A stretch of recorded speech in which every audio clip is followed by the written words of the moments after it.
And in our top business story, Dubai's monthly inflation rate for August this year was up 0.38% when compared to July. That's according to the latest figures released by the Dubai Statistics Centre. A report showed that the increase was off the back of a rise in prices of clothing and footwear by 1.64%, food and beverage and miscellaneous goods and services both by 1.56%, and housing, water, electricity, gas and fuel 0.16%. Prices of tobacco products grew 0.13% and transportation 0.03%. However, prices of other groups decreased month on month in August. Recreation and culture by 0.10%, communication by 0.04%, and furniture, furnishing and home appliances and their repair by 0.3%. Education and health prices were stable last month compared to July this year. Meanwhile, the annual inflation rate was 2.5% in August when comparing year-on-year prices, due to the rise in prices of education by 7.24%. Clothing and footwear by 6.81%, housing, water, electricity, gas and fuel by 4.66%, and miscellaneous goods and services by 3.67%. The food and beverages group recorded an increase of 2.72%, and restaurant and hotel prices increased by 0.34%. Dubai's year to August 2016 inflation rate stood at 2.40%. The residential market in Dubai is heading towards a soft landing, following a period of restraint in the wake of oil price volatility, as well as negative investor sentiment, according to the latest report. Knight Frank Middle East released its first edition of Inside View Dubai, featuring current research on the Dubai market and lifestyle editorial, which revealed that with sale prices becoming more realistic and developers adopting a more mature approach to their project launches, phasing projects out and releasing them in line with demand, confidence is expected to return to the market. Research officials were quoted saying that the appetite remains healthy and is expected to rebound over the next couple of years as investors regain their confidence. The real estate market is more mature, and this resilience will drive the next growth cycle. While it's difficult to predict when the next growth cycle will be, the report expects the residential market to level out by the end of the year, before seeing gradual recovery in 2017. This is further supported by the ongoing government spending on key projects geared towards the Expo 2020.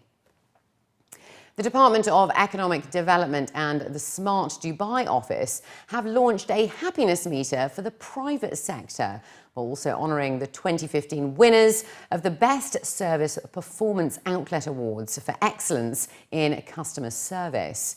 During a recognition ceremony held under the Dubai Service Excellence Scheme in Dubai today, 17 retail outlets were awarded for their performance excellence and customer service quality, as well as enhancing consumer confidence through ethical business practices.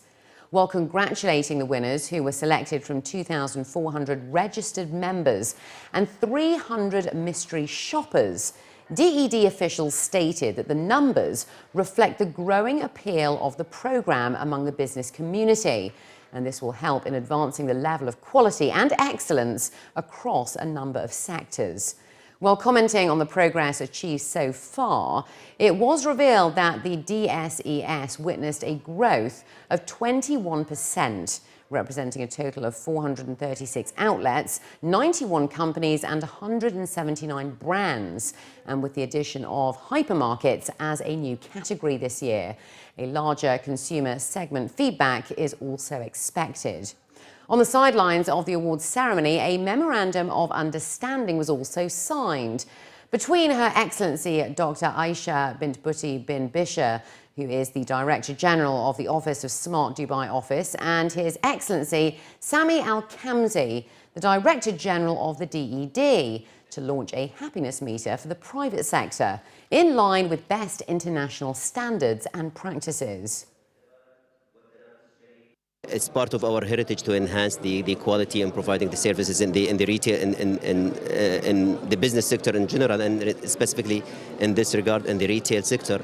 Today, I think we complement this initiative by adding the happiness meter, and we add also we honor the companies that also to encourage them to do more of the CSR.